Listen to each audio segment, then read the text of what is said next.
안녕하십니까. 행복한 명강사 김창투입니다. 오늘은 사주명리학 공부를 좀 해보도록 하겠습니다. 저는 원래 은행원이었습니다. 근데 한 7, 8년 전에 조기 명예퇴직을 하고 지금은 인생 후반년 어떻게 살 것인가 고민하다가 사주명리학을 통해서 공부를 하고 있습니다. 어떻게 살 것인가에 대한 방법을 연구하고 있습니다. 감사합니다. 우리가 명리학은 크게 두 가지로 구분됩니다. 신사명리학과 자평명리학으로 구분되는데, 실상명리학은 우리가 알고 있는 당사주라고 이야기하는 거죠. 당나라 시기에, 중국 당나라 시기였고요. 그 이후에 다시 발전된 거, 송나라 시기에 발전된 것이 자평명리학인 것입니다. 그래서 우리는 자평명리학, 소위 정통명리학을 공부하게 되는 것입니다. 우리가 사주명리학을 크게 구분할 때는 세 가지로 구분할 수 있습니다. 원리 부분, 음양, 오행, 천간지 등등으로 해서 원리 부분이 있고, 자평명리학의 특징은 육친론입니다. 이론 부분이 있습니다. 그리고 이 두 가지를 융합해서 우리가 소위 말하는 사주풀이를 하게 되죠. 그것을 통변이라고 하는데, 이거 세 가지 부분을 하게 됩니다. 그래서 이번 강의는 제1강 명리학의 기본 원리로부터 제7강 육친론까지 포함해서 12강 용준론까지 12강의로 준비했습니다. 자, 우리가 오늘 태어난, 지금 이 시간에 태어난 아이 금천둥이라고 이름을 지었습니다. 우리 천둥이의 사주를 보면 병자, 병진, 정해, 을사, 시 이렇게 사주팔자를 뽑을 수가 있습니다. 이 사주팔자는 우리가 백화점에 가서 초콜릿을 하나 사더라도 그 봉지에 뭐가 되어 있죠? 고포장지에 바코드라는 게 찍혀 있죠? 이 우주의 바코드가 바로 사주팔자다, 이렇게 이야기할 수가 있습니다. 근데 이 사주팔자에서 가장 중요한 부분은 바로 요 일간입니다. 일간. 이게 나를 나타나는 거기 때문에 이 정화라는 사주인데요. 이 정화사주, 나머지 글자들이 나에게 어떠한 영향을 미치는 것인가에 따라서 내 사주, 인생 파노라마가 정해지는 겁니다. 그래서 우리가 사주명리학을 공부할 때 처음 공부하는, 우리가 영어 공부할 때 처음 공부할 때 뭐 공부하시죠? 알파벳 알게 되시죠? 네, 사주명리학 공부하는데 처음 공부하는 알파벳입니다. 그것이 오행, 목화, 토, 금수를 아셔야 되고, 또 음양에 대해서 아셔야 되고, 가장 중요한 건 천간에 10글자가 있습니다. 가, 불, 병, 정, 경신 해가지고 10글자가 있고, 지지에 12글자가 있죠. 인묘, 사오, 진술, 충미, 신유, 해자 이렇게 되어 있습니다. 요것은 영어 공부의 알파벳 같은 것이기 때문에 충분히 익히셔야 되는 겁니다. 이것만 익히시면 사주 공부 얼마쯤 하셨다? 50% 하신 겁니다. 자, 우리가 음양에 대한 특징을 보면 여러 특징이 있는데, 가장 중요한 특징이 전화성이라고 해서 이런 겁니다. 우리가 동지는 뭐가 가장 길은 시간이죠? 밤 길이가 가장 길은 게 동지죠. 그런데 점차적으로 충분히 되면 어떻게 되죠? 낮과 밤 길이가 같아지는 거고, 하지가 되면 낮의 시간이 가장 많은 점입니다. 이 꼭대기가 되면 다시 내려온다는 겁니다. 이게 음양의 전화성입니다.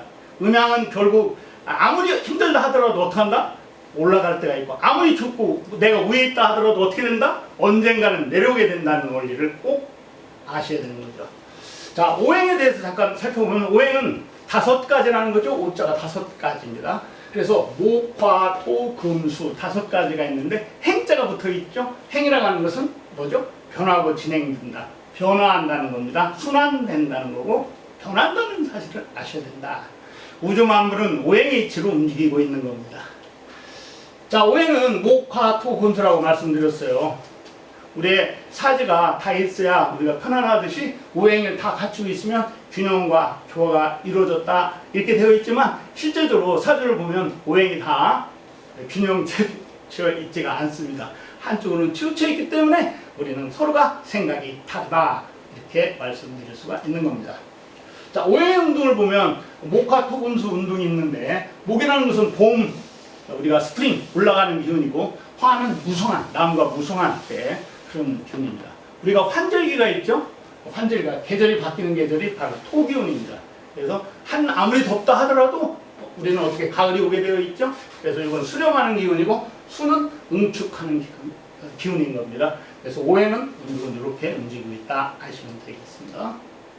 자, 좀 더 구체적으로 보면, 목은 시작과 창조 기운이고, 화는 성장과 확산이며, 토는 조절과 화합입니다. 그래서 토기운이 많은 분들은 싸우지 않습니다. 주위 분들하고 잘 융합해서 잘 지내고 있죠. 금기운은 수렴과 결실이고 수기운은 저장과 휴식입니다. 수기운이 많은 분들은 잘 움직이지 않습니다. 생각이 깊죠. 네, 그렇습니다. 자, 아까 우리가 천둥의 사주를 정화사주라고 했는데, 정화는 음양으로 봤을 때는 음이요, 오행으로 봤을 때는 화기운입니다. 그래서 화기운은 확산하는 기운입니다. 그래서 우리 금천동의 성격은 예의가 바르며 공명정대하고 시시비 가기를 좋아야 한다. 그냥 이렇게 한마디로 이야기할 수가 있습니다. 그리고 화기운이기 때문에 나를 드러내는 것을 좋아하는 사람이다. 이렇게 이야기할 수가 있는 겁니다. 자, 음양으로는 남자니까 양기운이지만 남자 중에는 양 중에 음기운입니다. 음기운이기 때문에 정적이면서 약간 부드럽습니다. 그래서 다른 남자보다는 좀 더 부드럽다, 또 음적이다, 이렇게 이야기할 수가 있는 거죠. 좀 더 정확하게 얘기하면 이제 정화사주이기 때문에 정은 많고 차분하며 인내하는 면이 강합니다.